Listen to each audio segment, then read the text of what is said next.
Hello! Hello! Guess where we are? We wish you were here. We just wanted to say a big hello, and we're going to be doing a story today and then set you on a secret mission, okay? So, Miss Devine, over to you. This story is called Alan's Big Scary Teeth, and it's by Jarvis. Jarvis, I didn't know you could write stories. Wow! Alan came from a long line of very scary alligators. He was known throughout the jungle for his scaring. It was what he did best.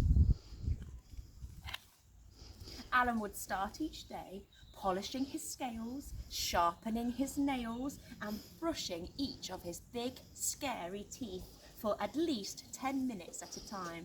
I hope you all brush your teeth for 10 minutes at a time.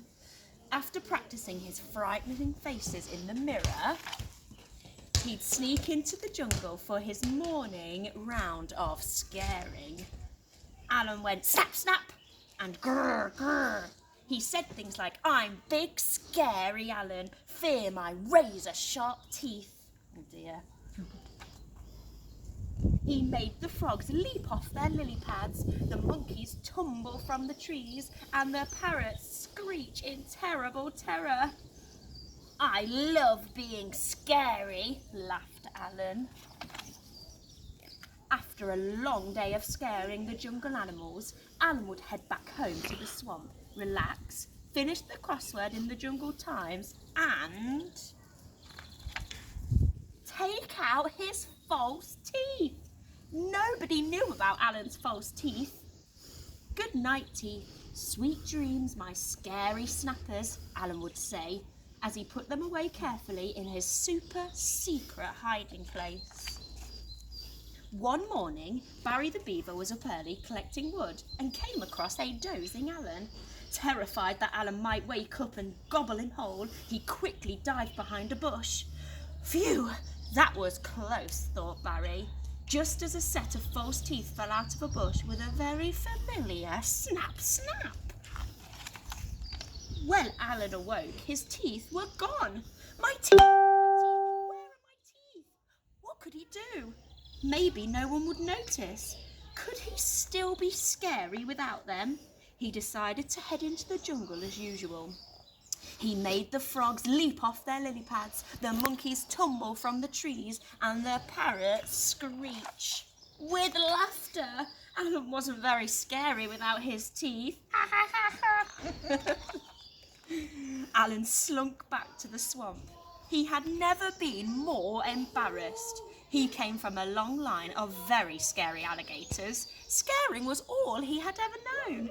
What would Alan do now? Oh dear.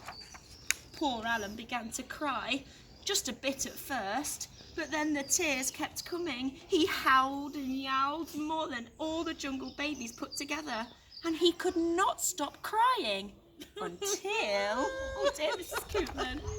Next morning, all the animals turned up at Alan's swamp with his big, scary teeth. "We'll give you back your teeth," said Frog. "Really?" said Alan. "On one condition," said Parrot. "You have to stop scaring us." "But what will I do? I don't know how to do anything else." "We have an idea," said Frog. And so every day, after polishing his scales, sharpening his nails, and brushing his big, scary teeth, Alan headed into the jungle and became Alan the gardener, Alan the hairdresser, and Alan the dentist. But every night he became Alan the big, scary storyteller, thrilling the jungle animals with his terrifying tales. "I love being scary," laughed Alan. And sometimes he even let Barry borrow his teeth. Goodness I like me. that. I like that. You like that one? I love that. That's one of my favourite stories. I like that one. Right, we have been on a secret hiding mission around school. Cockridge Bear is back. And he is hidden around the school. We're going to be putting up some photographs, and you have got to see if you can spot Cookridge Bear. Maybe you could play a game at home and do some hiding of your teddy bears and see if we have got to try and find your teddy bears around the house, or maybe make a treasure hunt and give them clues for members of your family. Anyway, we're going to have a super day at school. We wish you were here, and we'll see you very soon, we hope. You look after yourselves. Say bye. Bye, bye everybody. Bye, bye, bye, bye, bye.